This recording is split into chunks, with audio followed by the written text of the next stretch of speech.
Hello everybody, welcome back to my channel Trading Secrets. This channel is for entertainment purposes only. For those of you who do not know, my name is Ali. I have over 20 years experience teaching accounting, economics, business and law. Through this channel I'll be providing some stock analysis and a quick update on the $1 million challenge. So if anybody's not aware of this is a journey of an investment of $1,000 to a return of $1 million over a period of 3 years using a strategy called compound return investing.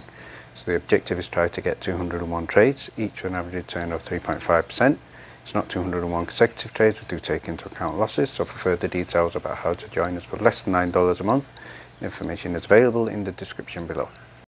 In today's video I'm going to be doing updates for MMTLP and also MULN Mullen Automotive, so stay tuned for that. Before we get started, let's have a quick look at what's happening in the market. So quick headline here from Wall Street Journal. We can see wild quarter for markets might foretell further turbulence. So overall I think the Nasdaq turns into the best performance since 2020 as the tech stocks are showing some significant buoyancy. If we continue with the article here, there was some resilience in the first quarter despite lots of significant negative waves, but we can also see here one of the reasons for this is that investors are much more upbeat with regard to inflation.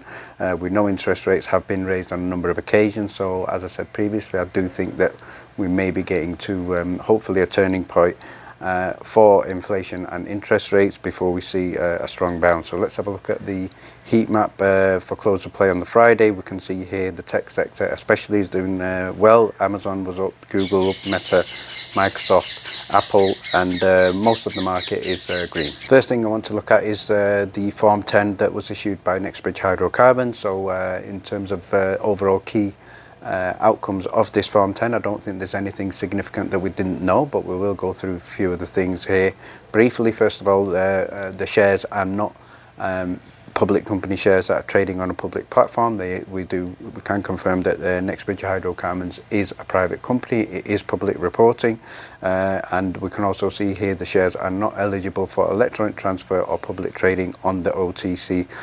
So we're looking at approximately 64,000 shareholders as at 31st December 2022, and for the foreseeable future the company are not really looking to pay any cash dividends, so no kind of real surprises there.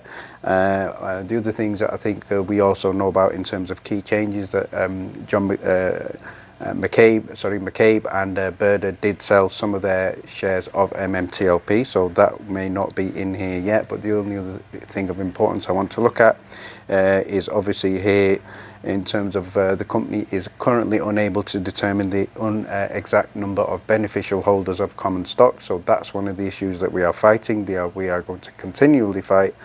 We know there should be approximately 64,000, but potentially much more. And another developments, I'd like to surprisingly give a shout out here to Dave Lauer. So credit to Dave Lauer for changing, and in one of my previous tweets he did respond and say that he has made mistakes, and he makes many mistakes, so credit to David Lauer. He is now on the side of MMTLP. So we have a look at the tweet here tagged in also by John Berda. He states, we're looking at day 112. Regulators clearly dropped the ball in failing to prevent this. I understand your frustration. The Justice Department and SEC need to work with all parties towards a speedy resolution and in terms of making it fair for retail investors.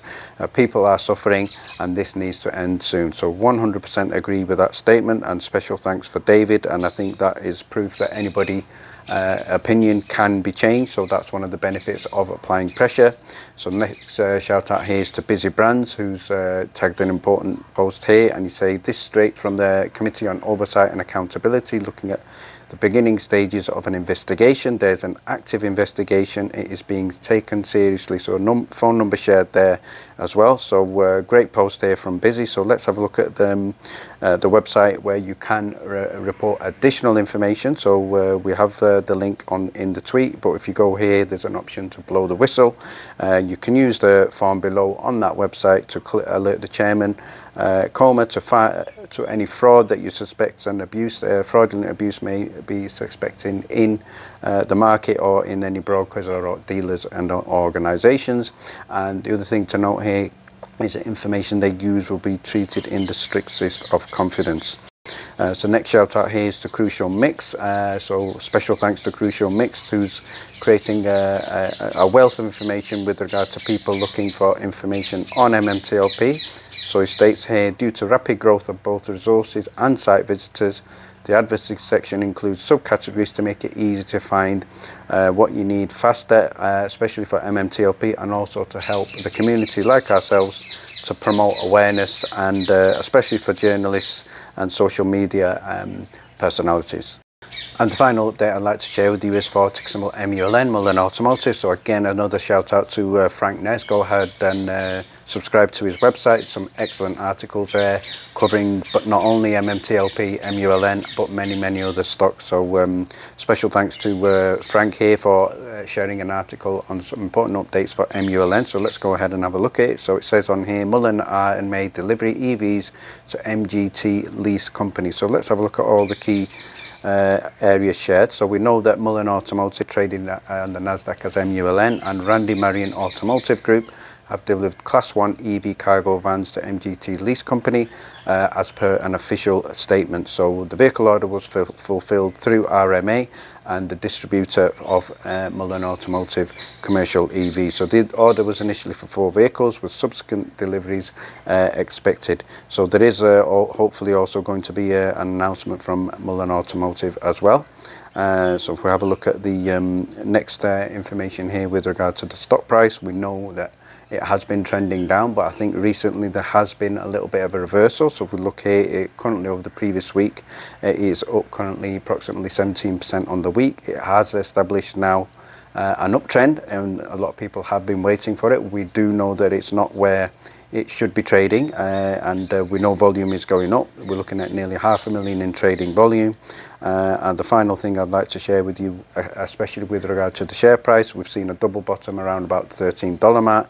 This does show strength at that level. If buyers are not able to create momentum here and sellers begin to pick up, a break at this level will certainly enable Mullen to retest a little bit higher.